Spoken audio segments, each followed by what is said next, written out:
There are moments where everything you have been carefully managing inside a controlled and private space suddenly becomes visible to people who were never supposed to see it, not because you chose to reveal it, not because you made a mistake in any single identifiable way, but because life has a habit of collapsing the distance between what is private and what is public at the exact moment when that distance matters most. I have lived a life that required careful management of that distance between what is mine personally and what belongs to the world that watches me.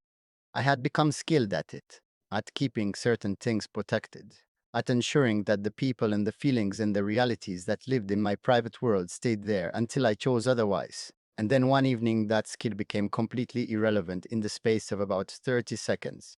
Because nobody knew she was in the building, not my staff, not the people around me, not a single person in that room who would have handled things differently if they had known.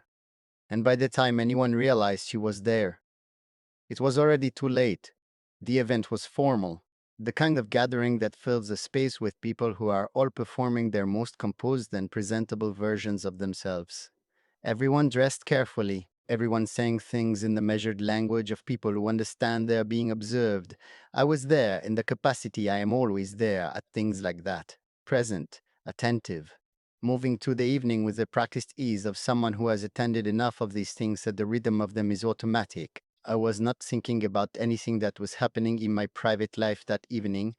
I had done what I was skilled at doing, placed it in a separate compartment and closed the door. The professional and the personal had their own spaces, and I was good at keeping them that way.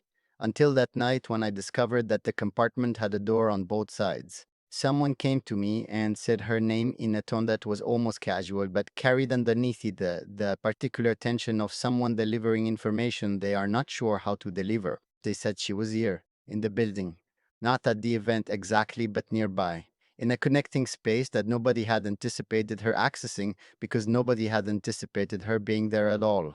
I remember the specific quality of the pause that happened inside me when those words arrived. Not panic exactly.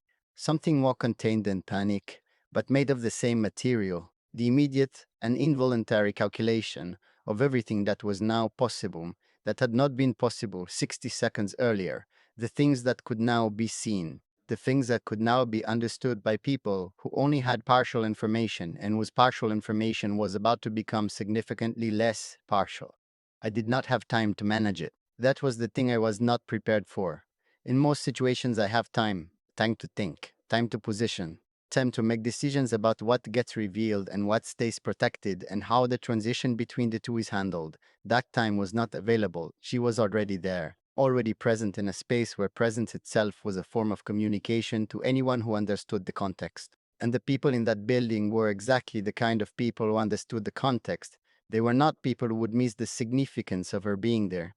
They were people who had been quietly assembling their own understanding of my private life from available pieces, and her being in that building was a piece that made several other pieces suddenly make sense in ways they had not made sense before. What happened next moved faster than I could stay ahead of. Awareness traveled through the room in the way awareness travels through rooms full of observant people, without announcement, without any visible signal you could point to afterward and identify as the moment it spread.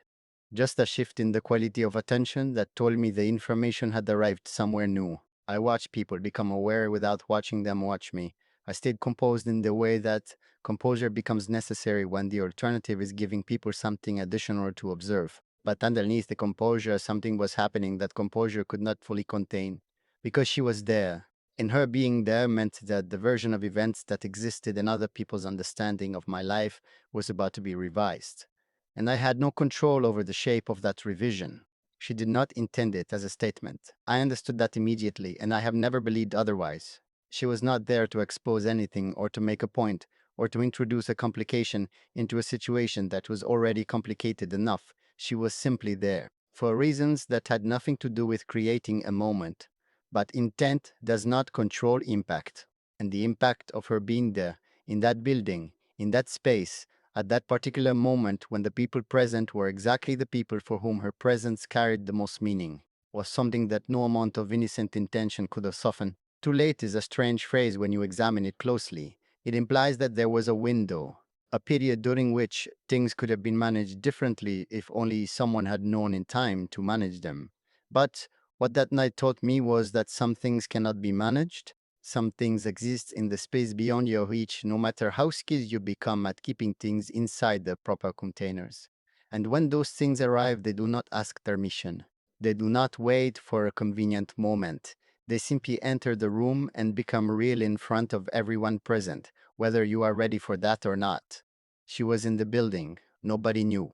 And by the time anyone did, everything that had been carefully kept separate was already occupying the same space. And the only thing left to do was stand inside it and decide who you are going to be now that there was nowhere left to hide.